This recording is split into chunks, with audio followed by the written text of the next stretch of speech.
A demissão do Tite no Flamengo ainda é pauta para vários debates, não só entre torcedores do Flamengo, rubro-negros, mas como todo torcedor de futebol do Brasil.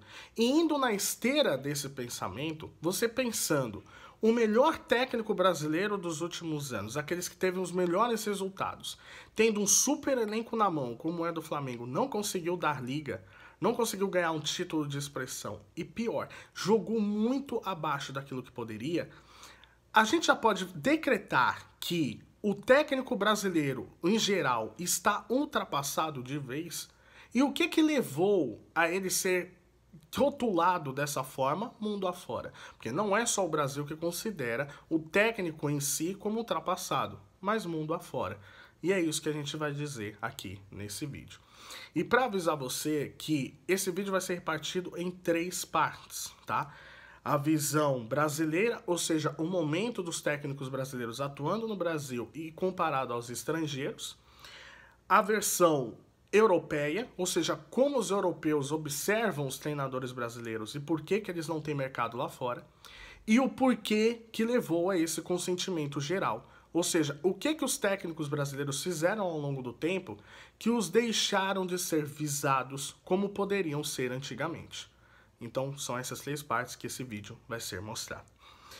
Indo na esteira ainda no Tite, o Tite, ele chega no Flamengo como um técnico que teve um certo bom trabalho na seleção brasileira. Eu sei que tem gente que vai ficar falando que por fato de não ter ganhado 2 Copas do Mundo, ou uma das, ou ter sido eliminado pela Bélgica e pela Croácia, torna um fracasso.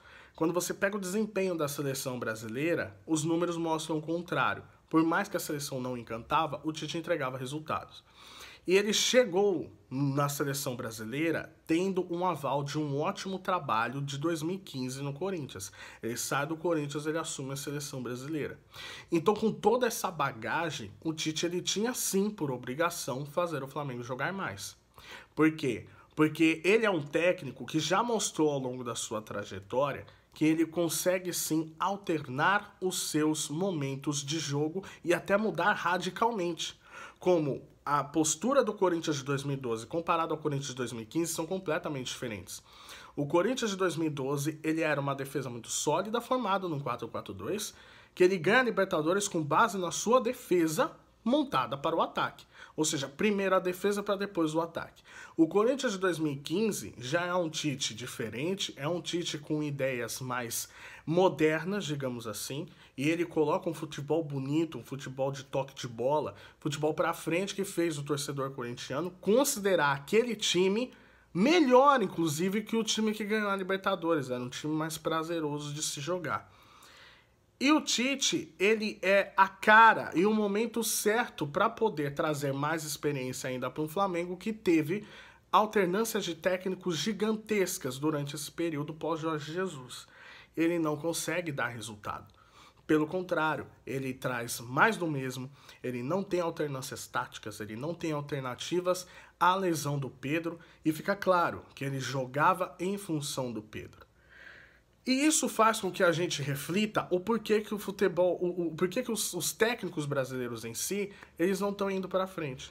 Porque a primeira coisa, quando você pega a tabela do Campeonato Brasileiro, ela é composta por Botafogo em primeiro, Palmeiras em segundo e depois o Fortaleza. O que isso tem em comum?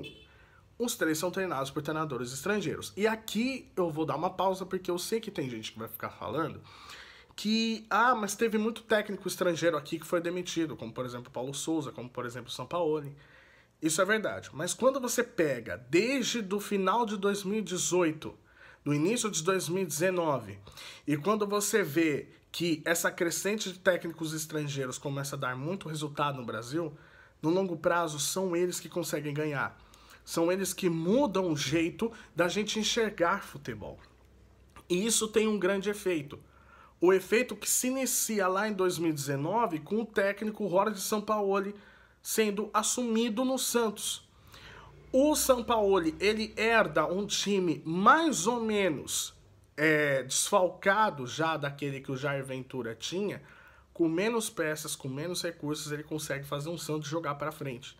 ele traz a intensidade, ele traz uma marcação alta, ele traz um futebol com 70, 75% de posse de bola, e você vê que o Santos encantava. O Santos ele conseguia se impor sobre os adversários. Era naquele momento um time que os paulistas eles começavam a olhar de uma outra forma. Por consequência, o Flamengo ele traz o Jorge Jesus. O Jorge Jesus, que vinha de um trabalho, se eu não me engano, no Oriente Médio, o Flamengo traz ele, aposta nele, e ele coloca conceitos básicos da Europa, assim como o Sampaoli tinha feito no Santos, conceitos básicos como a marcação, pressão, o toque de bola e o envolvimento sobre o adversário e a questão física extremamente valiosa. O que acontece? O Flamengo joga o seu melhor futebol do século. E aí você começa a se perguntar, caramba, como é que esses técnicos conseguiram esse resultado? Eles trazem conceitos básicos que já tinham sido aplicados na Europa. E um outro efeito positivo é Abel Ferreira no Palmeiras. O Abel, ele pode não ter encantado como esses outros dois encantaram os outros clubes. Algum momento ali de 2022 aconteceu. Porém, o Abel Ferreira, ele enfileira títulos e sendo completamente consistente, ao ponto de alternar as suas questões táticas. O Palmeiras de 2021 era diferente do Palmeiras de 2022. O Palmeiras de 2022 que já joga para frente, com marcação pressão, extremamente eficiente, que amassa os adversários sendo dentro ou fora de casa. E que quebra aquele estereótipo de um time que só ficava se retrancando, como muita gente queria falar. Então você tem esses três técnicos que conseguiram sucesso absoluto nos seus clubes, tá? E que trouxeram uma visão diferente do brasileiro enxergar futebol. E o que eu tô querendo dizer com isso? Eu tô querendo dizer que em todo esse período, até 2019, a gente esteve preso num conceito de que o treinador brasileiro sabe de tudo. O treinador brasileiro não precisa estudar tanto, tá? Ficou preso numa figura estereótipa do Renato Gaúcho, por exemplo. Ele ficava falando que no final do ano ele não precisava estudar, porque ele passou o ano todo viajando, tá? Então, você traz uma visão pro treinador brasileiro que, olha, você está defasado, você está ultrapassado, você não consegue trazer conceitos que esses caras estão trazendo, estão engolindo a gente. E a tabela do Brasileirão todos esses anos mostrou isso. Apesar de muitos técnicos brasileiros terem assumido o Flamengo, nunca foi a mesma coisa, tá? Nunca foi em questão de intensidade, em questão de entrega. E a mesma coisa aconteceu com o Santos depois do Sampaoli. Apesar do Cuca ter levado o time para a final, nunca conseguiu repetir o mesmo desempenho. E a mesma coisa pode acontecer com o Abel Ferreira no Palmeiras. Então aqui a visão brasileira que nós temos é consolidado que, infelizmente, o técnico brasileiro não consegue competir. Por mais que você tenha uma leva de estrangeiros que também não deram certo, eles conseguem trazer conceitos e modernidades que parece que o treinador brasileiro não consegue acompanhar. E isso não é só no Brasil, porque levando para a visão europeia, a gente começa a se perguntar por que não tem treinador brasileiro na Premier League, não tem treinador brasileiro na La Liga, e muito menos na Liga Francesa, na Ligue 1. E olha que a gente está chutando alto, poderia falar na Liga Holandesa, também não temos. Então nenhum técnico brasileiro é chamado. Isso não é por um acaso. E por que não é nenhum acaso? Os últimos que tiveram sucesso, entre aspas, em questão de ir para clubes relevantes, foram o Filipão, tá? No Chelsea lá em 2008, o Luxemburgo no Real Madrid Galáctico e o Zico no Fenerbahçe. O Zico, que dentre esses que eu falei, foi o que mais teve sucesso em questão de levar o Fenerbahçe a uma inédita quarta de finais da Liga dos Campeões, ganhar torneio nacional, ganhar Copa, montar um super time, inclusive era aquele Fenerbahçe do Alex. E agora, atualmente, você tem o Silvinho comandando a Albânia, que até que fez uma pré-Euro, né, umas eliminatórias da Euro muito interessantes, e que bateu de frente com várias seleções dentro da Eurocopa. Então você vê que, infelizmente, os técnicos brasileiros não são tão bem vistos assim, quanto, por exemplo, os argentinos. A escola argentina, você vê que tem uma diferença. Você vê que eles preferem, os argentinos eles são mais avançados em questão de conceitos, em questão de táticas, em questão de estudos. E aí você começa a ver que o técnico brasileiro não tem no mercado, no principal agente, no principal posto de futebol, que é a Europa, isso é muito preocupante. Mas infelizmente tem treinadores brasileiros que fecham esse pensamento e que preferem fingir que nada está acontecendo e que somos os verdadeiros campeões. E aí você começa a se perguntar, cara, se nem o mercado brasileiro tá vendo, se nem o europeu tá vendo, como que isso aconteceu, né? Como é que a gente deixou chegar nisso? A questão é que tem uma resposta, assim, complicada que vai dizer que, primeiro, os técnicos brasileiros são limitados, e isso é um fato.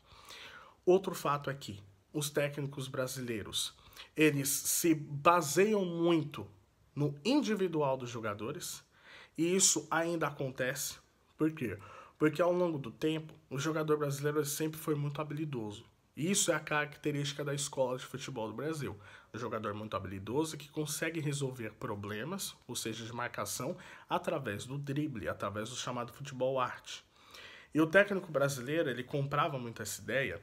Por quê? Porque se eu tenho jogadores talentosos que conseguem resolver a situação, eu não preciso treinar muita tática, porque eles já vão me dar a solução. Então, isso foi passando de geração a geração, e a gente vê que, principalmente esses treinadores que estão no mercado há muito tempo, eles não conseguem se renovar. Né? São vários que estão no mercado, que imprimem uma forma única de jogo apostando no individual. Outra coisa que a gente pode apontar também é que a cultura do futebol brasileiro também é um moedor de técnicos, não deixando eles avançarem as suas ideias. Como assim? Se um time ele perde 2, 3 seguidas, já gera crise. Na quarta, na quinta derrota, se por acaso tiver, ele pode ser demitido. E sendo demitido, ele não tem tempo e ele entende que eu preciso fazer o mínimo para conseguir manter o meu emprego. E fazendo com que isso aconteça, né, mantendo o emprego, eu não tenho vontade, não tenho coragem de arriscar, porque eu prefiro muito mais me manter na defensiva. Então é montar times visando defesa, visando jogar por uma bola, que se você está ganhando, o goleiro ele sai rolando e garante o seu resultado, garante sua estabilidade ali, seu emprego no momento. Então tudo isso culmina com um atraso de avanços de ideias dos técnicos, que eles não conseguem muito por conta do medo. E aí você consegue entender que o treinador brasileiro, ele também tem uma questão que o técnico europeu, ele prezando muito mais pela tática, o técnico brasileiro tem medo de perder a sua essência. Tem medo de perder a sua essência, que é o seguinte, principalmente esses velhas guardas. Olha, nós vamos perder a nossa essência e trazendo muito mais estrangeiros para cá, nós vamos perder nosso mercado. Então é muito mais a gente se proteger dessa forma e nós comprarmos esse discurso do que deixarmos outras pessoas irem tomar nosso lugar. Então você vê muitas coletivas de imprensa, do Luxemburgo falando isso, do Mano Menezes falando isso, né? Do Abel Braga até pouco tempo atrás falava isso. E isso é muito complicado, porque a vinda de estrangeiros para cá aumenta a nossa capacidade de estudo, aumenta a nossa capacidade de tentar fazer um enfrentamento e nos tornarmos melhores. Porque se você convive com os melhores, a chance de você avançar também é grande. E isso parece que não acontece. Parece que acontece um conluio e não deixa com que o treinador brasileiro avance. Só que os resultados mostram que nós não estamos sendo preferidos. Você tem Maurício Pochettino, você tem Sampaoli, Bielsa, diversos técnicos, por exemplo, argentinos, fazendo carreiras na Europa e fazendo suas escolas se perpetuarem. Então, se o futebol brasileiro tem a escola pautada no individualismo, você tem técnicos formados na Espanha que são a favor da posse de bola, a escola da posse de bola. A escola alemã, com o Tuchel, com o Klopp, o Gegenpressing, que é a marcação sob pressão. A escola argentina, que tem o Simeone ali prezando um pouco mais pela defesa, mas tem o Bielsa jogando mais para frente. Então você tem duas escolas dentro do mesmo país. E aqui a gente pauta tudo pelos jogadores. E aí você culmina num resultado que, apesar do Tite ter feito um trabalho consistente na seleção brasileira, a seleção brasileira era alvo internacionalmente de críticas porque ela não conseguia jogar bem. Ela se pautava muitas vezes pelos resultados. E isso faz com que o nosso melhor técnico dos últimos anos, ao final da Copa de 2022, não seja nem cotado para um time de terceira prateleira da Europa. O Tite, na cabeça dele, ele achava que ele ia ser chamado para um grande da Europa. Mas a gente não está falando de grande da Europa aqui. A gente está falando de um time de terceira prateleira. E ele não conseguiu ser chamado. Então, o técnico brasileiro, juntando todos esses fatores, tanto histórico quanto a visão brasileira, internacional, etc., a gente vê sim que a gente está atrás, que a gente não atualiza nossos conceitos, tá? Que a gente não se reformula e tem muita gente que ainda compra o discurso de que somos o país do futebol, que não precisamos avançar e pelo contrário, isso acaba deixando a gente cada vez mais para trás e mais ultrapassado. Quero saber o que você acha? Deixa aqui nos comentários. Você acha que o técnico brasileiro também está ultrapassado? Deixa a sua opinião que eu quero saber e se inscreva no canal. Tamo junto e até a próxima. Valeu.